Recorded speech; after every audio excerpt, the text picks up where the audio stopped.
21వ ప్రశ్న, ఎవరెవరు నాకు సమానులని యెహోవా సెలవిచ్చెను? జవాబు, ఇశ్రాయేలీలు కూషీలు నాకు సమానమని యెహోవా సెలవిచ్చెను. 22వ ప్రశ్న, ఎవరి సంతానమును నేను సర్వనాశనము చేయనని యెహోవా సెలవిచ్చినాడు? జవాబు, యాకోబు సంతానమును నేను సర్వనాశనము చేయనని యెహోవా సెలవిచ్చినాడు.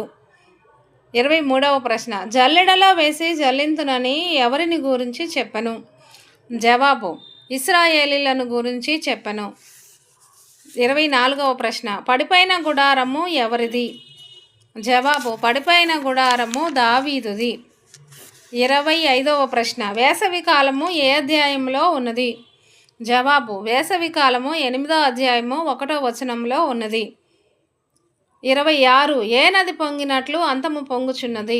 జవాబు, నైలు నది పొంగినట్లు అంతము ఉబుకుచున్నదని సెలవిచ్చెను. 27వ ప్రశ్న, హెచ్చరికలు ఎన్ని ఉన్నవి ఆమోసు గ్రంథంలో? జవాబు, హెచ్చరికలు 117 ఉన్నవి. 28వ ప్రశ్న, ప్రవచనములు ఎన్ని, నెరవేర్చినవి ఎన్ని, నెరవేర్చబడనివి ఎన్ని? జవాబు, ప్రవచనములు 121 ప్రవచనములు, అందులో 113 నెరవేర్చినవి, 8 నెరవేర్చబడనివి.